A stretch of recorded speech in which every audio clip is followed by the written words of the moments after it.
আমার কাছে তো মনে হচ্ছে এই ফেব্রুয়ারির 12 তারিখে নির্বাচন হবে না, কারণ ইনকিলাব মঞ্চের আব্দুল্লাহ আল জাবের এখন হসপিটালে ভর্তি।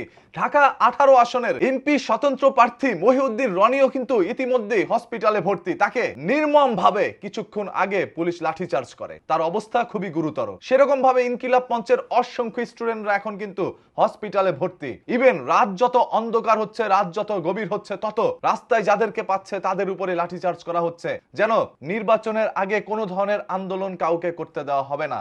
আর পুলিশের আজকের এই ভূমিকা দেখার পর আসলে আমরা অনেক লজ্জিত। পুলিশ তো এরকম কোনো ভূমিকা 5ই আগস্টের পর এখন পর্যন্ত দেখায় নাই, যেটা এবার দেখালো। এই ইনকিলাব মঞ্চের আব্দুল্লাহ আল জাবের কেন রাস্তার মধ্যে নেমেছিল, কিসের জন্য নেমেছিল? তিনি শহীদ ওসমান হাদির বিচারের জন্য।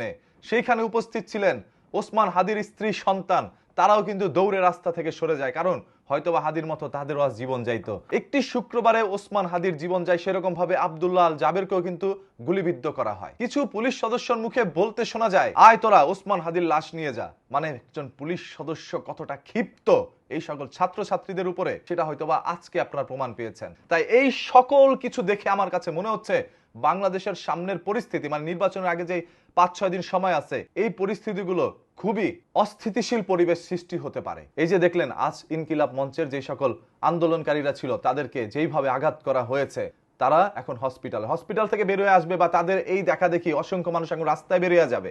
এই সব কিছুর মূলে আসলে কি চলতেছে, কে রাজনীতি করতেছে? ডক্টর ইউনূসের কাছ থেকে এখন পর্যন্ত কোনো ধরনের বক্তৃতা আমরা পাইনি। আজকের এত বড় একটি ঘটনা, সেই সকাল থেকে রাত এখন 10টা বাজে, 10টার বেশি বাজে, এখন পর্যন্ত কোনো ধরনের তিনি ভাষণ দেন নাই। অসংখ্য নেতাকর্মীরা এখন চুপ করে আছে। ধরেন ইনকিলাব মঞ্চ, তারা তো মানে দেশের কোনো নাগরিক না, তাই না?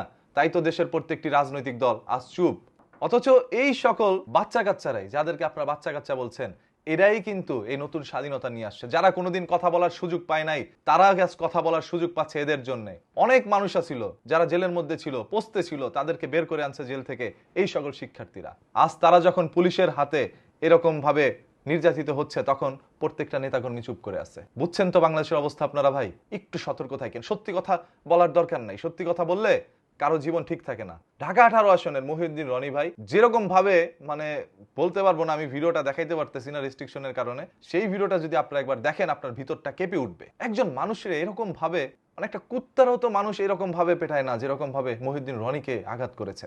আজ সে হসপিটালে ভর্তি। আব্দুল্লাহ আল জাবেরকে গুলিবিদ্ধ করে দিছে। মানে পুলিশ যে হঠাৎ করে এরকম পরিবর্তন হয়ে গেল, সে আওয়ামী লীগ সরকার থাকা অবস্থায় যেরকম ছিল এরকম হয়ে গেল, এটার পিছনের রহস্যটা আমি বের করতে পারলাম না। আপনাদের কাছে কি মনে হয় আপনারা একটু কমেন্ট করে জানায়েন। আর আপনাদের কাছে কি মনে হয় যে নির্বাচন হবে? আমার কাছে তো মনে হয় নির্বাচনকে বানচাল করে দেওয়ার একটা কেউ একজন পরিকল্পনা করছে, বা হইতে পারে এটা পরিকল্পনা।